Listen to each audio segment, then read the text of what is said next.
Pozdrav svima, dobrodošli na moj kanal. U današnjem videu pričat ću o predrasudama ljudi prema One Piece-u. Navešću razloge zašto ovi ljudi ne vole ovaj naslov i ne žele da počnu da ga gledaju i daću svoje mišljenje o tim njihovim razlozima. Prije nego što počnem da nabrajam te razloge, moram da kažem da pričam isključivo ljudima koji nijesu gledali ovaj anime. Ako je neko gleda ovaj anime i ne voli ga, to potpuno poštujem jer svi imamo različit ukus i volimo drugačije stvari. Neću više da dužim, pa ću početi. Prvi razlog jeste broj epizoda. Argument svake osobe koja ne želi da počne ovaj naslov jeste predugo je, ima 1000 epizoda, ne mogu to da gledam. Iz mog ugla je to glup razlog jer ja volim duže naslove, ali kada pogledam iz druge perspektive to je dosta dobar argument jer neki ljudi preferiraju i kraće naslove. Imam drugaricu koja je bukvalno 24 epizode predugo i ne može se nakaniti to da pogleda, pa tako i razumijem odbojnost prema ovom animeu i svim dužim naslovima. Ali i dalje mislim da vrijedi pogledati jer sam prva ja odbijala da gledam One Piece zbog dužine i počela sam da ga gledam zbog nekog videa na YouTube što je sad manje bitno. U svakom slučaju želim da kažem da mislim da ni jedna sekunda ovog animea nije gubljenje vremena. Druga stvar jeste art style.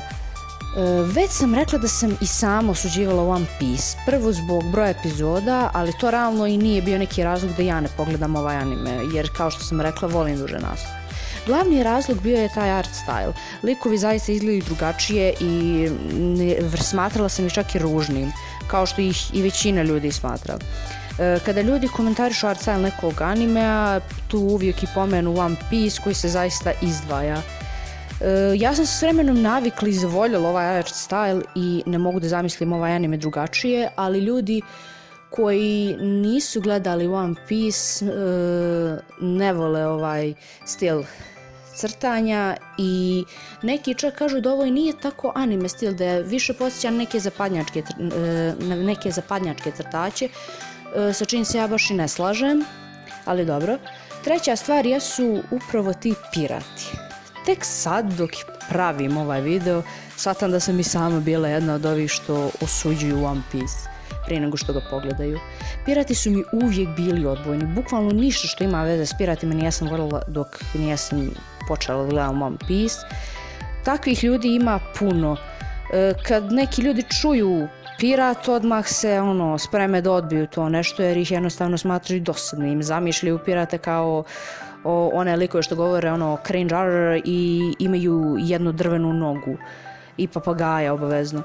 Meni je ovo jedan od glupljih argumenata zašto ne gledati One Piece, jer pirati u kojima smo slušali kao mali i pirati iz One Piece su bukvalno dva različita svijeta. Tako je da je ovo baš loš razlog da ne gledaš ovaj anime, osim ako ti se zapravo sviđaju ovi pirati, ovi obični pirati sa glibavom bradom i povezom. Četvrta stvar jeste sama priča, odnosno radnja animea.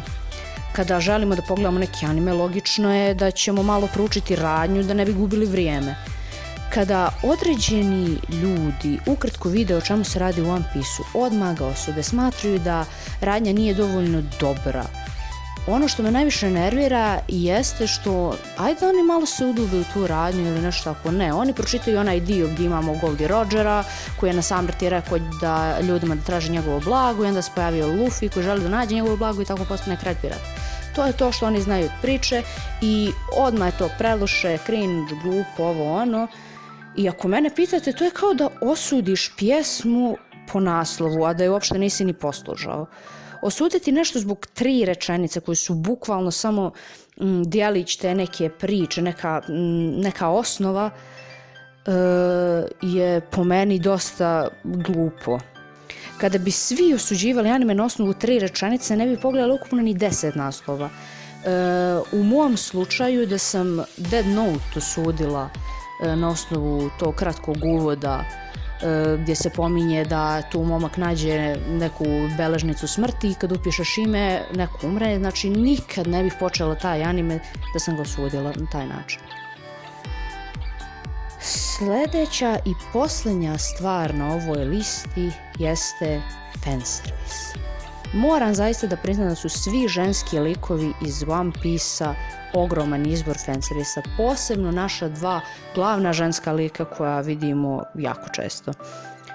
Ako mene pitate, ovo je isto dosta loš argument, jer me niko neće ubijediti da gleda isključivo anime bez fanservisa, i ne trebaju mi ti foliranti koji se predstavljaju kao sveci, a u slobodno vrijeme gledaju High School DxD.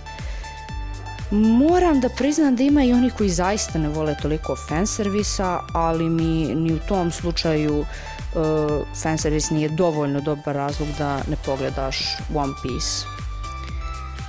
To bi bilo to od ovog videa, nadam se da ste uživali, ako jeste podržite ga i pozdrav do sljedećeg.